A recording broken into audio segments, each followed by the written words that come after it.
Welcome to Cooking with Abba. Today we're going to be doing corned beef balls, and trust me, you're going to love this to the fullest. And whether you like it stewed or you like it just the balls, you are definitely going to like this recipe and love it as well. So let's go in and let's learn how to make the perfect corned beef balls and corned beef ball stew as well. To make your corned beef balls, you definitely need some breadcrumbs. How do you make breadcrumbs? It's very easy. Get your, not fresh bread. It has to be maybe pan so yes, so your old bread or a stale bread. We have stale bread. When you go outside, you get more of it. But in Ghana, you have more of your normal bread, maden cheso or manye dada. Then you just flick it out, leave it in the sun because of flies and because of dirt. Let it be on a surface which is high up in the sky and cover it up. The sun does perfect at drying out your bread. Yes. So definitely the sun is going to dry it perfectly. Use your hand to just crumble it a bit, sieve it out, and then separate the smooth from the rough. The next thing you have to do is to separate your eggs. So because I'm using just 1 tin of corned beef, the normal size or the standard size, the big size, I'm going to use 2 medium or large eggs. Yes, 2 is okay. And if you're using very small eggs, maybe you may have to use 3 or 4 in there as well. So I separate my white from the yolk. Then the next thing I do is to have my flour, which I'm going to be dusting it in. I added a bit of salt to it, just a pinch of salt, so the flour doesn't taste flat in there. Now to spice mine up, I added pepper and just onion, yes, and a little bit of local spice, which will be in the description button as well. I'm just going to use a Tupperware chopper to just chop it. If you love other vegetables like carrots, they can go in, bell pepper, any vegetable you want to take in there, you can just add it as well. And for the corned beef, I'm just going to mash it up. I'm going to pour in the onion and pepper mix I did. I'm going to add in the egg yolk, yes, and I'm going to mix all of these up till everything is well assembled. Never add any salt directly in here because corned beef itself comes with a lot of salt in there, so there's no salt needed. Then I added the rough breadcrumbs, yes, the rough breadcrumbs, because this is going to go in and it's going to dissolve, so I don't really have to stress myself about rolling it out. But if you want perfect breadcrumbs, you can always roll it out with a rolling pin once you're done.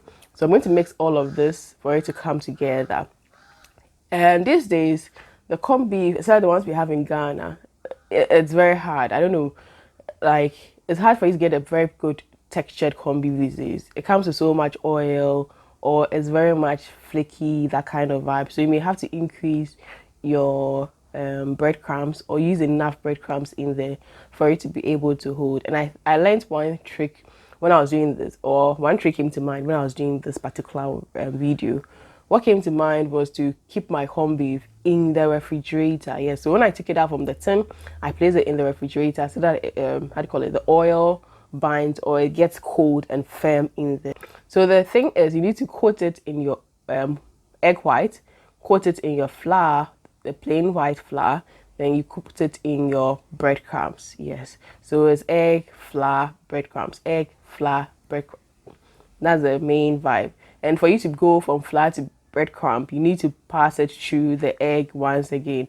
The egg is what helps the whether it's the egg breadcrumbs or the normal flour, that's what helps it to really bind to the ball. So that's very much essential there. Now once that's all the balls are done, you then go into the frying process. Make sure you finished doing everything, the balls, before you go into the frying process. When your oil is very much heated, I like to test it with a bit of flour. If I put flour in and I see it sizzling a bit, then I know my oil is good. And that also doesn't help. That also helps me see whether like my oil is there to put my stuff in. Then I just pour in my balls into the oil. What you need to know about the frying process is, one, it's supposed to be deep frying. You can't do shallow frying for this. So as much as possible, if you're not doing so much, like a big batch, get a cooking pan or a pan which you can fry in, which is a bit deep or smaller, so that you don't use so much oil if you want to conserve your oil. So I realized this, I was using a very cute frying saucepan, let me put it like that, yes, in there. Or you can use a wok if you have one to also fry this up. And the temperature, you'd have to be how do you call it? You don't have to go very high, but medium for a constant fry will give you good looking, because if it's very high, it's going to look brown initially, but the inside is going to be a bit some way. Yes, so when you do a medium heat over the fry, you just be turning it to make sure that every part of it cooks beautifully in there as well. So yes, once it's done, and it's good to eat, you know that thing. And because it's double coated, the skin comes out firm, so it doesn't flake out. So if you want to do business with this, you can go on ahead. And with this coating, there's no way about it to take rough. You should be able to work with it easy. Now for the stew base, I've got my gravy, and gravy is on my channel. You can check it out, how I make my tomato gravy or tomato sauce, how you want to call it.